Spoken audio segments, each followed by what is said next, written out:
Friday Night Nets is brought to you by iWantSmart.com, local HVAC experts.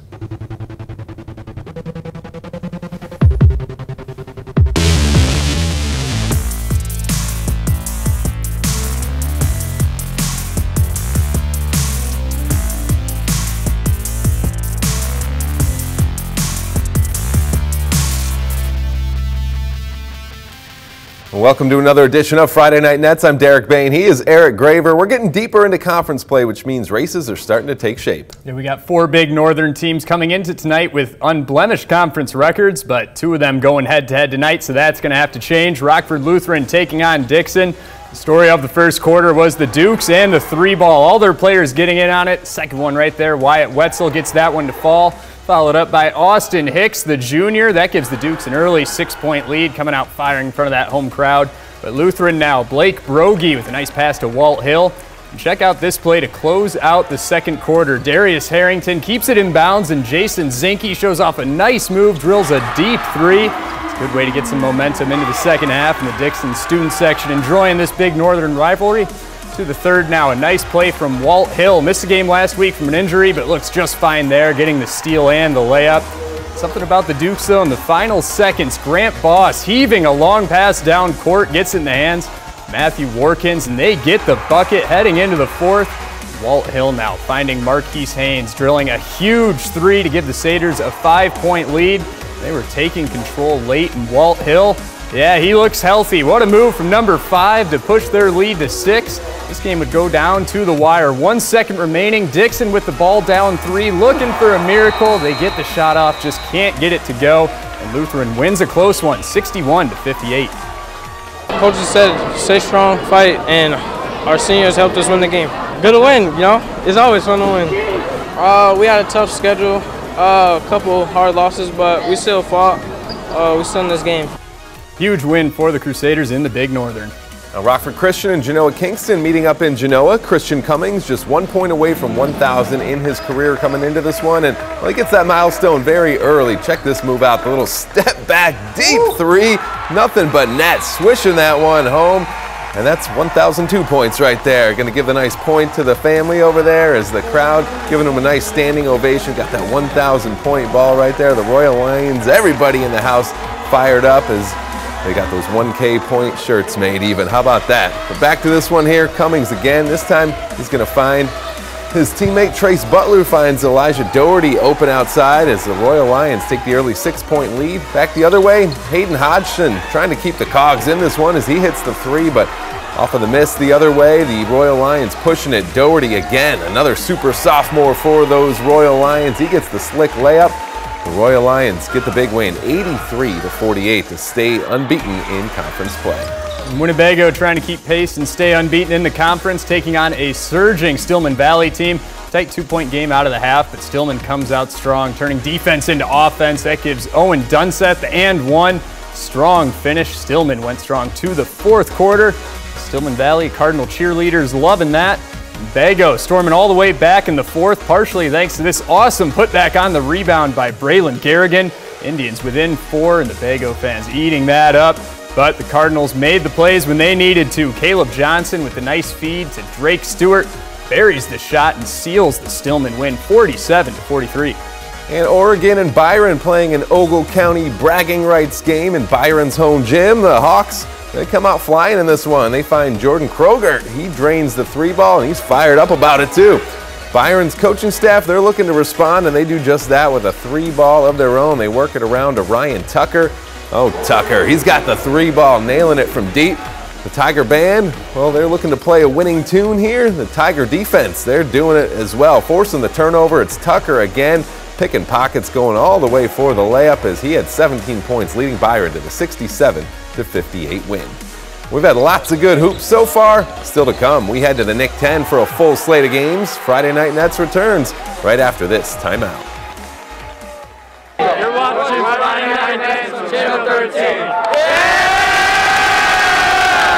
10, well, it features a crowded field of contenders battling for a conference title as they get into the second half of the season. Auburn is one of those contenders. They were in the Pretzel City to take on Freeport, and Auburn's Brennan Horton-Lee, he had himself a night. He's going to be making the move here, breaking down the defense.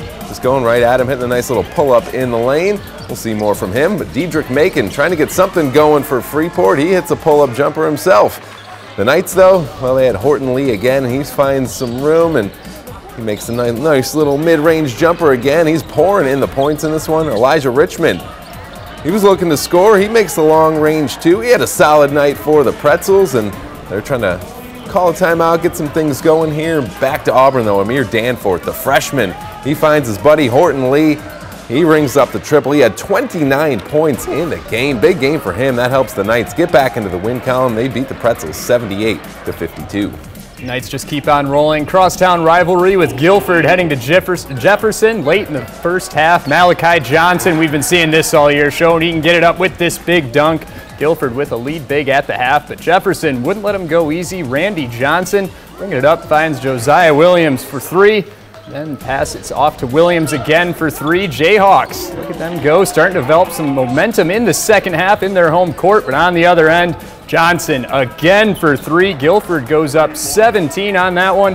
Fourth quarter now, Rob Bellinger hitting this nice three.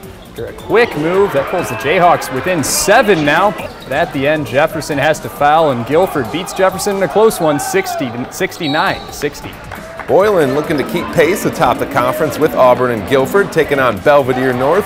Gavin Mooring gets things started early for the Titans.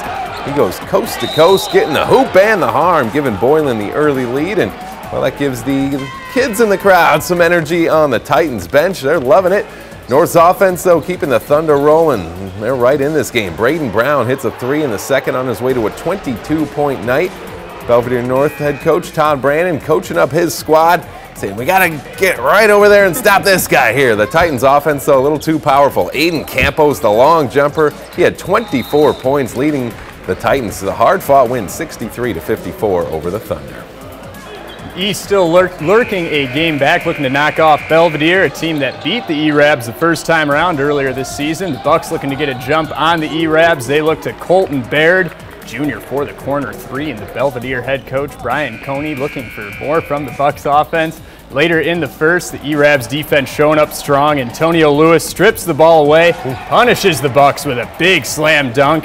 Turnovers would continue to go to the E-Rabs way early in this one. Matthew Horde coming back in this one, swipes the ball away, goes coast to coast on his way to a 14-point game. He missed some time due to injury, but he's looking healthy out there. The E-Rabs, they get their revenge against the Bucks with a win at home, 75-53. Hononegah and Harlem playing a rivalry game in McChesney Park. Second half, Dane Daling dialing it up from distance. He hits from one side of the court, and then how about the other? Back-to-back threes, getting the crowd really into this one and helping build Harlem's lead. There's the student section with the jersey theme. They're fired up. Hononegah trying to stick around. Darian Tholen bringing up a top of the key three, but Harlem just too hot from the outside. In the third, it's Caden Klein hitting, and then Dane Daling again on the catch and shoot. He had 23 points, lifting the Huskies to the 62-53 win. We've had plenty of good hoops so far, but we are not done yet. We got some girls' games to get to, plus our play of the night when Friday Night Nets returns right after this break. We're jamming with Friday Night Nets on Channel 13. All right, bringing the funk from Hononegah and the Hononegah girls. They've been doing that as well on the court, carrying a 2-game lead in the NIC-10 standings as they also play their rivals from Harlem, the Lady Indians and Lady Huskies. They were meeting up in Rockton. Harlem trailing in the second quarter. Haley Montalto, though, with the shooter's touch on this one, gets the bounce. Lady Huskies then get it over to Brooklyn Bryant. She hits a three, and it's an 8-0 run to tie the game at 13 late in the second quarter. Jason Brunke coaching up his Lady Indians in the second half. They go on a run. Jordan Johnston drives and scores. Then Cameron Abney going downhill as she turns the corner off of the screen right to the hoop for the nice finish with the left hand. Harlem trying to withstand the run, turning some defense into offense. Grace Viborni, the block. She looks ahead to Nikki Harrison ahead of the pack for the layup, but too much Hononegah here. Bree Carter steps back, and, well, that's Bree for three right there. Just committed to Millikan University, and she helps Hononegah win it 40-22 to stay unbeaten in NIC-10 play. Also in the NIC-10, Guilford taking on Jefferson at the Viking ship. Avery Green, the steal, and the layup for the Lady Vikes as they get off to the quick start.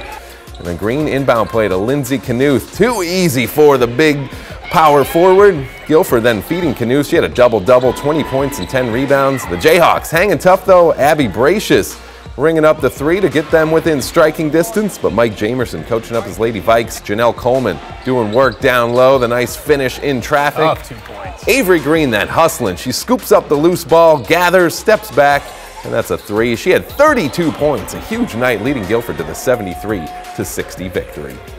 And to the NUIC, Eastland taking Ashton Franklin center, and Eastland senior Paige Joyner with the ball. She makes a nice jumper to score the first points of the game.